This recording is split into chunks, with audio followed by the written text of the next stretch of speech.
Hello बच्चों, स्वागत है आपका ज्योतिष क्लासरूम में। आज मैं लेसन स्टार्ट कर रही हूँ। पोयम का है ये, डस्ट ऑफ स्नो। और ये लेसन रॉबर्ट फ्रॉस्ट के द्वारा लिखा है। लेसन क्या है ये बच्चों, एक कविता है या पोयम है। ठीक है, छोटी सी पोयम है, बहुत प्यारी सी पोयम है और जिसका नाम है dust of snow. Dust of snow का मतलब होता है, डस्ट का मतलब होता है धूल और स्नो का मतलब होता है बर्फ। तो बर्फ के कण या बर्फ की धूल लेसन का टाइटल है। ठीक है, और रॉबर्ट फ्रॉस्ट के द्वारा लिखा गया है। छोटी सी पोयम है, सेंट्रल आइडिया भी बहुत आता है इसका एग्जाम में, बोर्ड परीक्षा में। और इससे जो स्टैंजा होता है, स्टैंजा आप का मतलब आपको पोयम्स की लाइन दे दी जाएंगी और उससे नीचे रिलेटेड क्वेश्चंस दिए जाएंगे। उन क्वेश्चंस के आंसर आपको जो है वो देने होते हैं और मोस्टली जो है ऑब्जेक्टिव क्वेश्चन ही आते हैं, तो पहचानना बहुत आसान होता है और आपको ओएमआर फिल करना होता है। उसी के आधार पर ये पैसेज है छोटा सा, मैं इसके क्वेश्चंस को एक्सप्लेन आज करूंगी और पोयम का मतलब भी समझाऊंगी। ठीक है, पोयम की लाइन है, the way a crow shook down on me the dust of snow from a hemlock tree. The way a crow, एक कौवे ने जिस तरीके से shook down on me, मेरे ऊपर, shook का मतलब होता है हिलाकर और down का मतलब नीचे की ओर, on me मेरे ऊपर, the dust of snow धूल के कण या बर्फ की जो कण है, from a hemlock tree, hemlock का मतलब होता है धतूरा और tree का मतलब पेड़ और from का मतलब होता है से। जिस तरीके से कौवे ने मेरे ऊपर गिराई, शूक किया, क्या किया शूक, डस्ट ऑफ स्नो धूल के कण, बर्फ के कण, और कहाँ से गिराए, फ्रॉम अ हेमलक ट्री, एक हेमलक की पेड़ से, नहीं पेड़ से, और कहाँ पे गिराए, हमारे पोएट के ऊपर। हुआ क्या था, हमारा पोएट था बहुत उदास था और वो उदास होकर एक पेड़ के नीचे खड़ा था। ठीक है, और वहां पे उस एरिया में या जहां पर पोएट हमारा रह रहा था, वहां पे बर्फ पड़ रही थी। तो वो बहुत उदास था, उसका आधा दिन बेकार हो चुका था। अब वो वहां पर जाकर खड़ा होता है, तो उस पेड़ के ऊपर जो कि हेमलक का पेड़ है, उस पर एक कौवा बैठा है, क्रो बैठा है। और वो जब अपने शरीर से, अपनी बॉडी से बर्फ को हटाता है, तो वो बर्फ के कण जो है वो हमारे पोएट के ऊपर गिरते हैं। तो पोएट का मूड जो है एकदम से चेंज हो जाता है और चेंज होके वो पूरा दिन जो उसका जो आधा वेस्ट हो गया था वो बच जाता है। तो इस पोएम के जरिए ये बताया गया है कि कैसे छोटी-छोटी जो चीज़ें होती हैं हमारी लाइफ में कितना इम्पोर्टेंट रोल प्ले करती हैं और हमारे दिन को बहुत अच्छा बनाती हैं। ठीक है?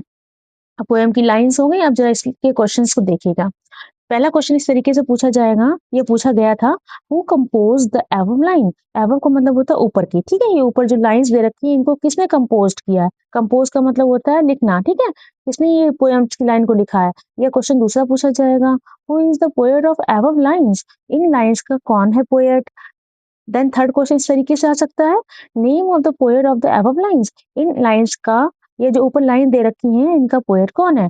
तो आपको पता होना चाहिए, लेसन का राइट टाइटल ही रॉबर्ट फ्रॉस्ट लिखा है, तो आंसर हो जाएगा रॉबर्ट फ्रॉस्ट। ठीक है, देन क्वेश्चन नंबर 2 है, अ डस्ट ऑफ स्नो, धूल के, बर्फ के जो कण थे, बर्फ की जो डस्ट थी वो ड्रॉप्ड, वो गिराई गई, वाई, किसके द्वारा। तो किसने गिराया था, अक्रो, एक कौए ने। ठीक है, क्लाउड नहीं था, मंकी नहीं था, स्क्विरल नहीं थी, किसने गिराई थी, क्रो ने गिराया था। ठीक है, द वे, द वे का मीन्स पूछा है, मीन्स का मतलब होता है मतलब, और वे का मतलब होता है तरीका या method.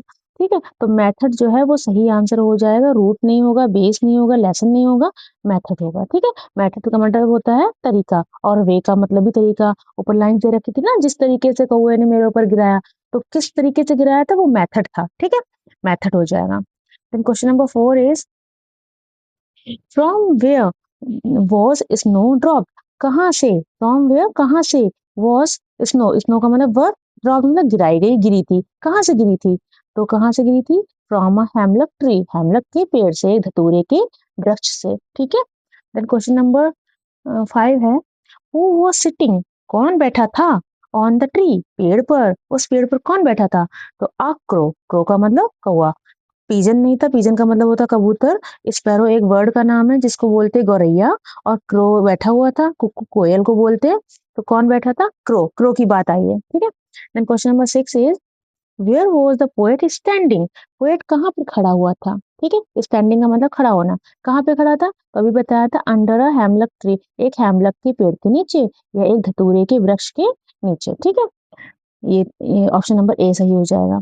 Then question number 7 is, what is dust of snow, dust of snow क्या है, तो ये क्या है डस्ट, ये पार्टिकल्स हैं और किसके पार्टिकल्स हैं, स्नो के यानी कि बर्फ के। तो डस्ट ऑफ स्नो क्या है, ये स्नो के पार्टिकल्स हैं। And question number 8 is choose the correct statement.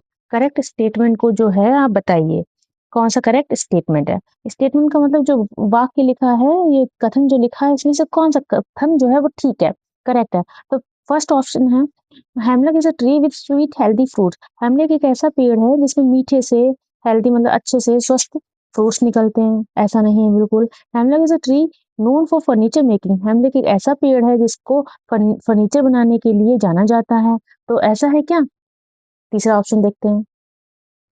हेमलक is a tree wearing fragrant flowers. हेमलक एक ऐसा पेड़ है जिसपे निकलते हैं या उगते हैं, फ्रेग्रेंट का मतलब होता है खुशबूदार और फ्लावर्स का मतलब फूल, ऐसा वृक्ष है, ऐसा बिल्कुल भी नहीं है।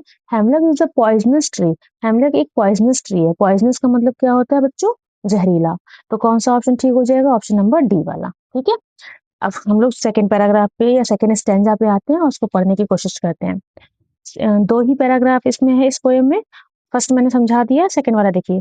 Has given my heart a change of mood. तो जब बर्फ के कण हमारे पोएट के ऊपर क्रो ने गिराए थे, तो उसने उनके दिल को, has given my heart, poet कह रहा है मेरे दिल को, गिवन मतलब दे दिया, अ चेंज एक प्रकार का बदलाव, ऑफ मूड मेरे मूड को, मेरे मूड में बिल्कुल परिवर्तन आ गया। किसकी वजह से, जो कौए ने वृक्ष के ऊपर से धूल के कण गिराए थे, ठीक है। एंड सेव्ड, और उसने क्या किया, बचा दिया, सम पार्ट कुछ हिस्सा, किसका, ऑफ अ डे एक दिन का, आई हैड रूड जिसको मैंने पछतावे से गवा दिया था, ठीक है। जिसको मैंने पछतावा करके, या मैंने मेरे साथ जो कुछ हुआ था, मैं पूरे आधे दिन क्या करता रहा, उसका पछतावा करता रहा, रिपेंट करता रहा।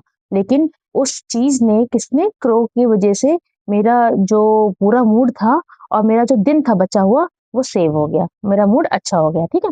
तो फिर से क्वेश्चन को देखिएगा, ये ऐसे लाइंस मिल सकती हैं एग्जाम में और उसके नीचे क्वेश्चन लिखे होंगे, 2, 3 या 4 भी लिखे हो सकते हैं, आपको उनके आंसर देने होंगे। तो फर्स्ट क्वेश्चन है who compose the above lines. Above का मतलब मैंने बताया था ऊपर की लाइंस को किसने कंपोज किया है। कंपोज का मतलब who has written these lines, किसने लिखी है लाइन। तो who has written these lines, Robert Frost, Robert Frost ने लिखी है, ठीक है। ऑप्शन नंबर बी हो जाएगा आपका। देन क्वेश्चन नंबर सेकंड है the poet was in. Poet कैसे मूड में था, वॉज लिखा है ना, कैसे मूड में था, और आपसे पूछा जाएगा कैसा हो गया था, तो वो हैप्पी हो गया था। पहले पोएट कैसे मूड में था, the poet was in sad mood. Sad mood मतलब दुखी, उसका मूड जो था वो दुखी था, ठीक है, वो दुख में था, सैड मूड हो जाएगा। Then option number question number third है the word rude means. Rude का मतलब क्या होता है, अभी बताया था कि वो पूरे दिन पछतावे में बिता दिया था उसने आधा, तो रूड का मतलब होता है रिपेंट करना, रिपेंटेड, ठीक है। The word rude means repented, पछतावा करना, ठीक है। आगे देखिए, what has the poet saved. What has the poet saved, poet ने क्या चीज सेव कर ली थी, क्या किया था उसने save, some part of a day, क्योंकि उसका आधा दिन वैसे ही वेस्ट हो चुका था, लेकिन वो क्रो और डस्ट ऑफ स्नो की वजह से उसका आधा दिन, some part of a day, दिन का कुछ हिस्सा वो सेव हो गया था या बच गया था या सुरक्षित हो गया था, ठीक है। क्योंकि उसका मूड जो था वो सैड से कैसा हो गया था, हैप्पी हो गया था, ठीक है बेटा। ये पहली पोएम है, मैंने कंप्लीट करवा दी है। इसी तरीके से और भी पोएम्स लेकर आऊंगी जितनी सिलेबस में है। एग्जाम से पहले आप सारा रिवाइज करके जाइएगा। लेसन्स की वीडियोस को भी मैंने अपलोड किया है, उनके एमसीक्यूज को आप उनको भी वॉच कीजिएगा, और अगर वीडियो यूजफुल लगे तो दूसरों में शेयर करिएगा। Now thanks for watching it.